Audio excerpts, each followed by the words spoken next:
Good morning. I'm Reverend Lucie Carter Lopez, and I am the practitioner of today.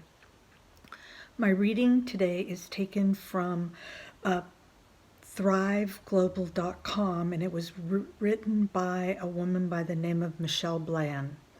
And I think it speaks to what we need right now in this world. Here's what it really means to love thy neighbor. What if the Bible said, go on, love your neighbor if you feel like it, and they are nice, but you don't have to. And you can love someone and not others, like those who don't deserve it. But once you have accepted and worked to accept God's love and loving yourself, only then will you be able to be there for your neighbors.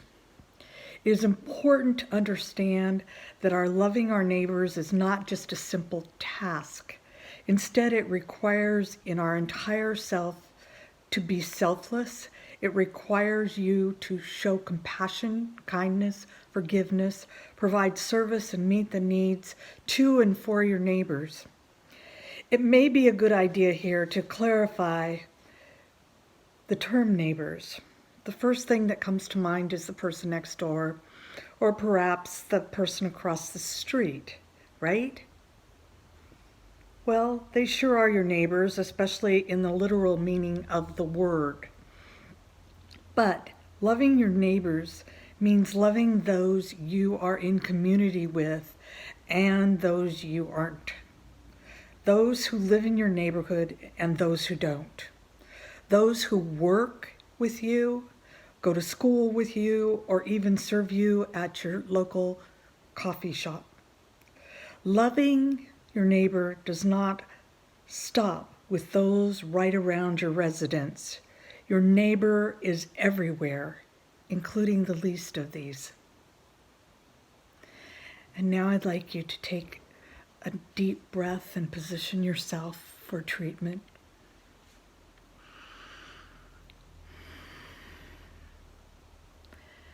There is one source.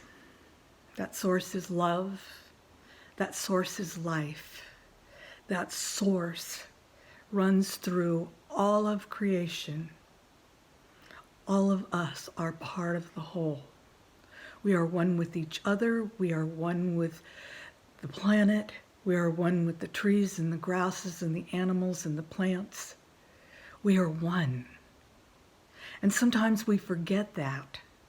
And today's a day that I want us to remember. This is the day that we change our mind about who's our neighbor. And we look out for the beauty, the glory, and the wonder of God by being kind, patient, and loving to all of our neighbors. That we look for a way to demonstrate our love by lifting others up, by helping others as they need help, by doing what we need to do for ourselves to keep us in the position ready to do that. Because this is the time right now where we need to understand that there is only one. There are no divisions. They are all artificial, and they are all a means of keeping us apart.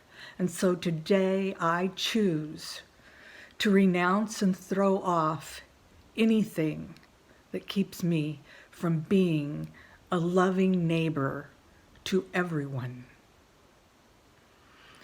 And I know that for you, that this is something that you too will learn to embrace.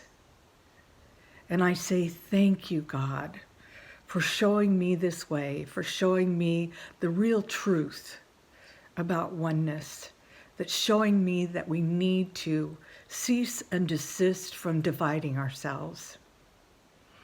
And I release this into the law knowing that it is so, and I say thank you, God, and so it is.